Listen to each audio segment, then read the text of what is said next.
Morning, Nippin. Hey Pedro, how are So you? good, good. We had a first discussion we had in Croatia about why culture uh, is understanding culture is important for risk intelligence. So before moving on from there, perhaps summing up what we discussed, what do you think is the key idea that we extracted from that first episode? Yeah, so the key idea was to make a connection between cultural sensitivity or understanding culture and risk intelligence. So if you take the idea of risk intelligence as the ability to make good decisions, right? Now, what do we mean by good decisions? If you think about all decision making originating from the unconscious mind, which is basically that all decision making has certain biases, certain assumptions in it, then how can we become better at making those decisions? The way to make good decisions is to be able to rationalize what is coming through emotions and feelings. And the trouble is that I am not aware of my biases. I'm not aware of my assumptions. I'm not aware of my worldview until I relate with another person, until I go and meet another person and and see the world through their eyes, or allow them to question my deepest held beliefs, my myths, my language, my symbols, and so on. And I think in that sense, being culturally sensitive, which is appreciating that there are other forms of life, appreciating that there are other religions, there are other myths, there are other subjectivities, um, allows me to surface my own assumptions and hence make better decisions. Yeah, I think Everything is through relationships and everything is through experiencing those relationships. And I think that is the relation, the connection between cultural sensitivity and risk intelligence. great. Great. I think that sums it up very well. And so the thing that we committed to do this time around is okay, so how do we turn this into practice? How do we explore this and how do we bring this into an organization? What are we facing up to? Absolutely. And then we will talk about that within a framework, which in social psychology of risk, we refer to as the culture cloud. I have the cloud right in front of me, drawn on a whiteboard, so I will occasionally refer to it because there's far too much to cover in this next 15, 20 minutes. But even before we did that, there are some terms that we need to become familiar with before we delve into the culture cloud. One is the idea of unconscious, that a lot of culture, in fact, all the culture lives in the unconscious space without our knowledge. So, if I was to summarize in two words what culture means, it means what we share unconsciously between us, the shared unconscious. And the term shared unconscious comes from Carl Jung, right? So what does that shared unconscious really mean? What do we share unconsciously between us, which sits below the conscious level, below the head, under the shoulders, in our heart, in our gut, in our bodies? What is it that we share unconsciously? We share certain habits, we share certain behaviors, we share certain rituals, we share certain narratives, we share a very specific history, we share such certain language, certain artifacts, certain symbols and slogans. And the beauty of all that I discussed just now as part of the culture cloud is shared unconsciously. And if we start to think about these things and bring them to surface, and which means bring them to our conscious awareness, then we become culturally intelligent. But we can only do that in a conversation. So what do I mean by that? uh, a conversation is all about a meeting between two people, where we are brave enough, we are courageous enough to suspend our agenda. For example, I'm going on an audit or an investigation, um, and for a few minutes, I let go of the idea that I have a scope in this investigation, I have a scope in this audit. The first thing is not the scope and of the audit and investigation, but keeping an open mind to what people have to say before I start looking into even my checklist, right? Agenda is important because at the end of the day, we are accountable. We have to come back and produce a report. But sometimes what happens is that agenda keeps us from appreciating things that we don't know of. And it's very easy to go into the rabbit hole. So suspend your agenda for a few minutes, at least for some time. Let go of the idea that you are in control of the situation, because that's an illusion. You are not in control of anything at all. Stay open. And the third thing is, when you are meeting another person, you give them your 100% attention, which is you attend to the other person. You see another person as an equal. You don't see them as a subordinate. You see them as an equal, which we have a tendency to do that when we go and evaluate another culture. So in a conversation, we suspend our agenda, we let go of control, and we attend to the other person in order for us to appreciate their myths, their symbols, their way of living. And that is how we understand our biases and assumptions and so on, which is very, very important if we want to learn something new and if we want to understand the limits of our worldview, the way we see the world, and become risk intelligent. I think that is the key to it. Yeah. Yeah, I think it's important to really understand what we mean by conversations here. I imagine people watching this or listening to it and see, well, I have conversations, I talk to people all day long in my organization and outside of it. But I think the understanding of a conversation has become, or the idea of a conversation has become more of a fencing of argumentation, rather than actually what you just mentioned, which is suspending your agenda, actually attending to the person. So what you're saying is those are the ingredients, if you like, that need to be brought into an organization in order to transform a duel that has become most of the conversations into an actual conversation. Is that right? Oh, absolutely. And it's such a good point, because a good conversation is when you have no idea where it will go in the end. You have no idea.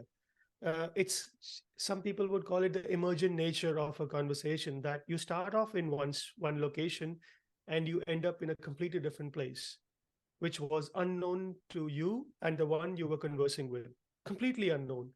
And that is because a lot of things that you discover, the word discover is very important, were never thought about at the start, because they floated up from the unconscious of both of you. And I think there's many examples that I can give you, but perhaps we should move on from here. I think most people recognize and have experienced in their own lives certain conversations that left them absolutely bewildered, absolutely confused in some ways, and come to realize how little I knew before I started this conversation. I think we've all had those moments, yes. So I think you touched upon yet another important element, which is the experience of it. And maybe that's a good point to come back to the culture cloud that you also mentioned. Yes, experience is very important, Pedro, because I think a lot of training courses I have been on, and I get very frustrated. Even something as simple as how the room is laid out um, is does not help you to make connection with the environment. And simple things like the trainer is facilitating a course, and you're sitting in a theater or you're sitting in a classroom as a passive ob- ob- absorber of that knowledge. And so in that exchange, one person is speaking and everyone else is just taking information in, which makes it very brain centric, which makes it very information led. Um, and you never actually experience, it never actually penetrates into your body, in your heart, in your gut. It never, what you are experiencing does not resonate with you because it remains at a very, at the level of the brain. I'll give you an example of that. I was in a Quaker meeting, and I go there very often in Aberdeen. And you know, Quakers have a very very interesting ritual, which is to meet on a weekly basis in silence. And you would have a group of 10, 15, 20 people just sitting in the room in silence for about an hour. Now, these, it's not complete silence. As you enter into the room, they explain the ritual to you in the first occasion, and then you just go and take a seat. And then what happens is, after a long period of silence, maybe 20 minutes or so, in this case, one person got up and he said something about his concerns about climate change, right? In the way the climate is changing, and he was deeply, deeply concerned about it. And he sat down. It was complete silence again. And another 10 minutes, somebody else got up. He started to talk about the war in Israel, right? And he narrated his story, and then he sat down, and then somebody else got up and she started to talk about health inequality, right?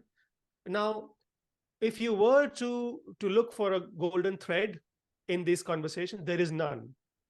But what I took away from this experience was that, unlike in many corporate meetings that I have been part of, there is no argumentation. There is no building up to say my argument is better than yours. There is no counter argument. Um, it's a complete acceptance of an individual's expression. And that's it. That's it. You have a concern, you get up, and then there is complete silence again. What a wonderful meeting.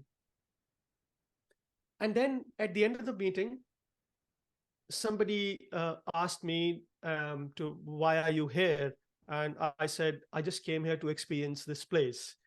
I've heard a lot about Quaker meetings, and I could go and read so many books, but I would never come anywhere close to what I experienced just now.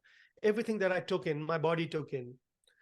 To which somebody else said that, you have to listen to this. It's very funny, actually. Said that this is very interesting because somebody who's studying theology came here a few weeks ago, and he asked so many questions. And at one point, she jokingly said, my head, I almost felt like his head was swollen before he left this place. What a wonderful expression to say that how much of life is lived in the brain, in this space above the shoulders, that it's by absorbing information, it's by asking more questions. It's, it's the same thing like how the classrooms are laid out in schools. Is, and through this brain-centric way of living, we can understand what the Quaker meeting is. We understand none of that. If we really wanted to do that, we could go on an encyclopedia, we can go on Wikipedia, we can go and read a book on Quakers, and we can get everything from there. But what is the beauty of understanding culture is that it has to be experientially understood. You have to be in the moment, and you have to take it in all as a whole person. And this was the point I was trying to make earlier, that if you want to understand culture, you have to be there.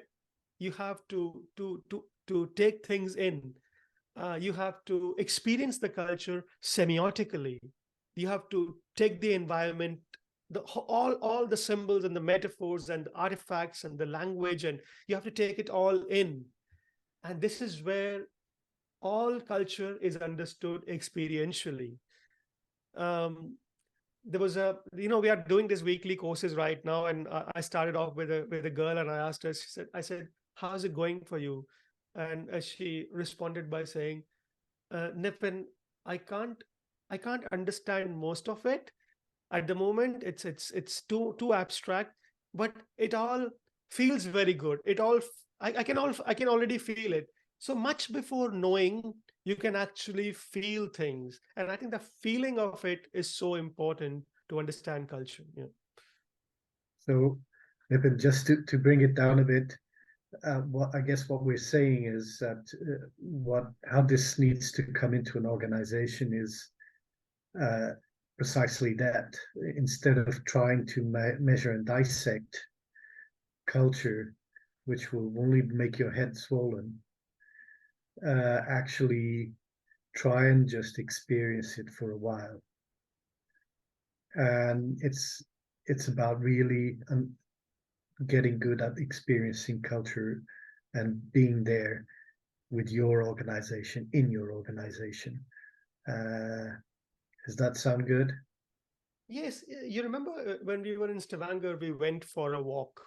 Yeah. And as we were going on a walk, I asked everyone to take a picture and start thinking about how does it connect with you? How does this picture connect amongst the many other questions that we asked?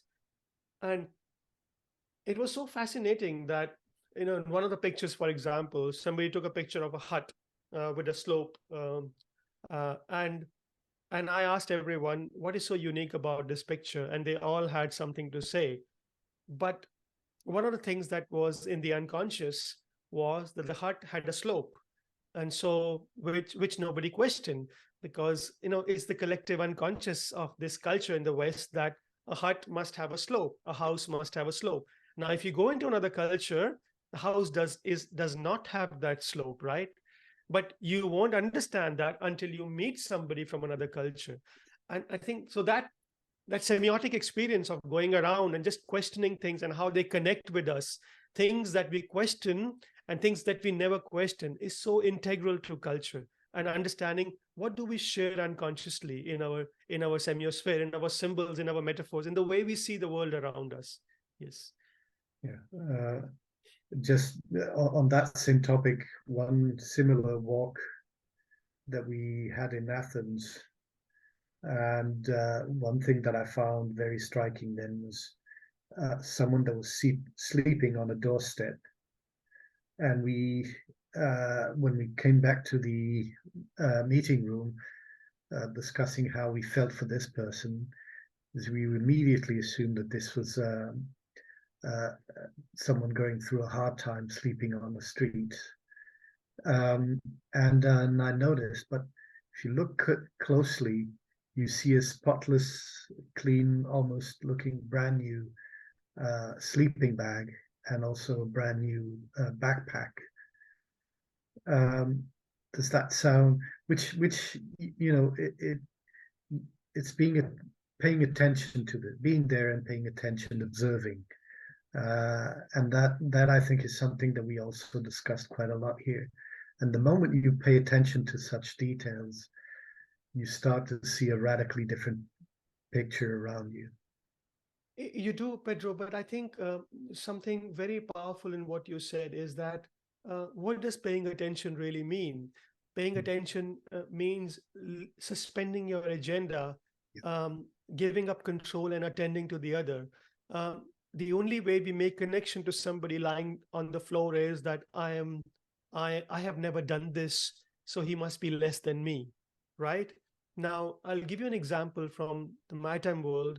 I once investigated an accident in the Singapore Straits of a ship being which was going in a convoy with other ships, and uh, the company came to the conclusion that the accident happened, the collision happened because this ship was not following a safe speed, right?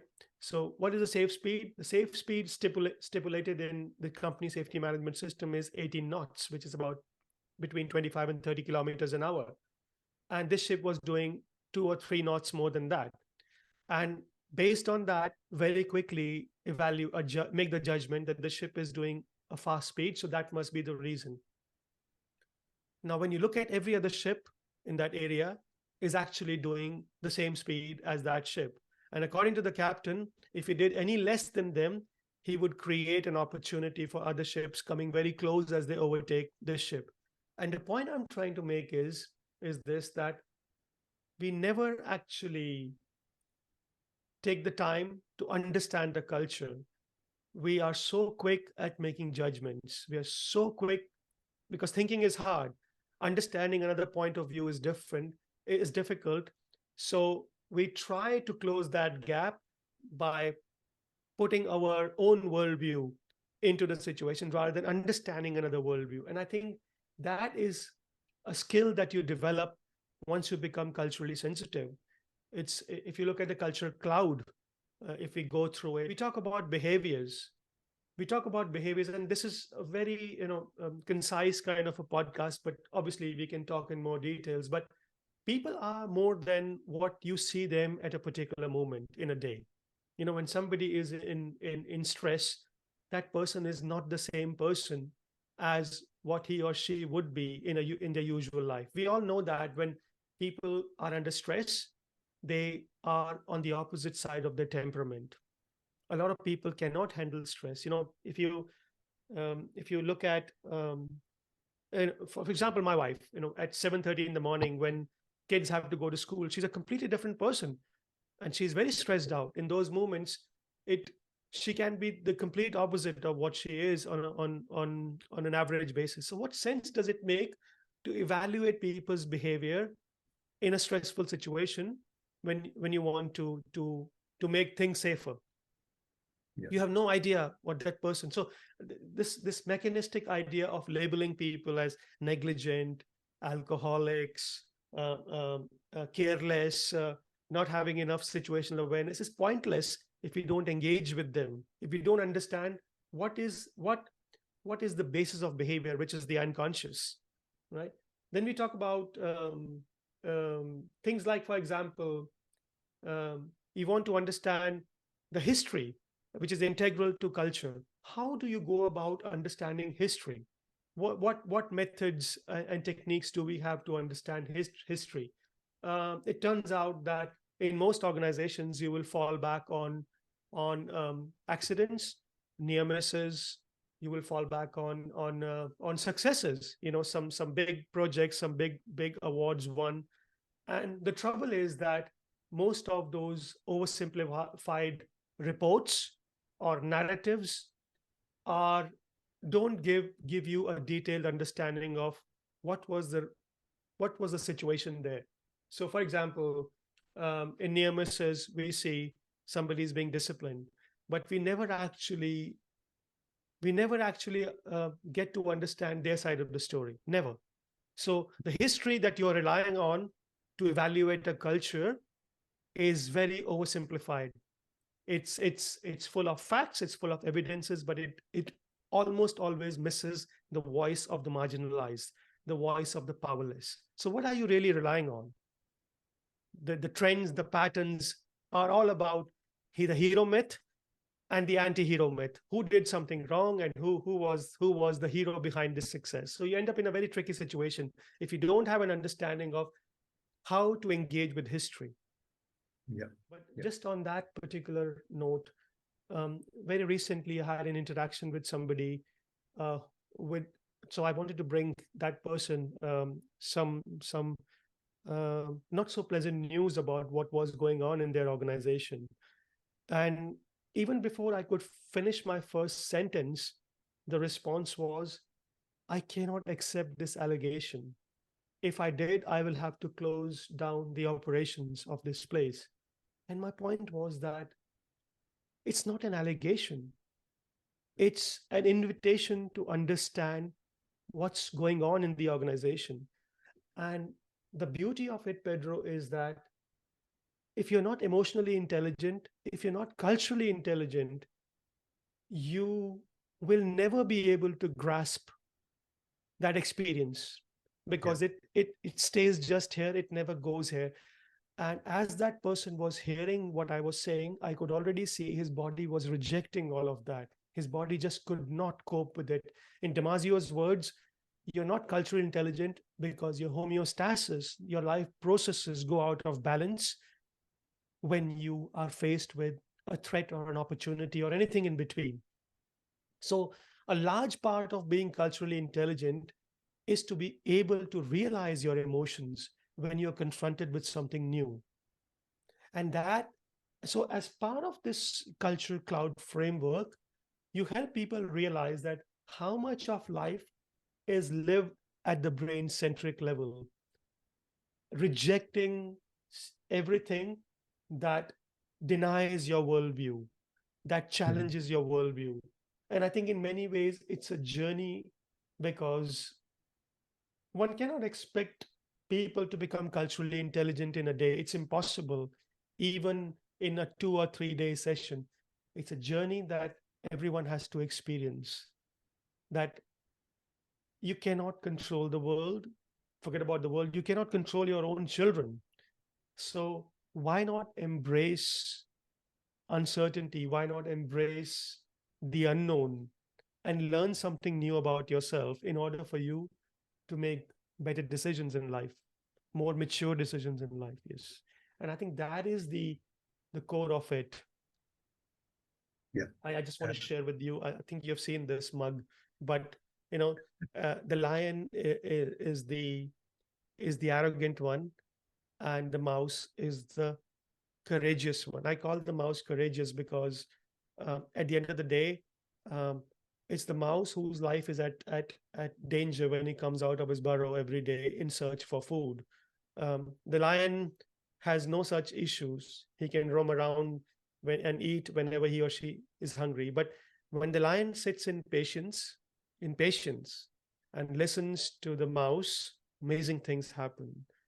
Most lions in organizations are not aware of their own worldview, of their own limitations. And a lot of them they genuinely believe that they engage with the mouse. They believe so, Yeah. until you do a semiotic exercise like an IQ session with them, and map their conversation with another person to show how much of their life is lived is, or the ethics is all about controlling the other person, solving their problems, apologizing to them, holding them to account or whatever, but never actually understanding this person's point of view. Never. Very rarely it happens. And that is, I think, good for the mouse, of course, for the lion, but for the entire organization. Yeah. And Pedro, the interesting thing about social psychology of risk and the framework that we use for understanding culture is that there are tools and methods to put it in practice. Simple things like this pocketbook, very simple pocketbook that you can tuck into your pocket and just go through it for a few seconds before the audit or investigation, just to say, this is the culture cloud.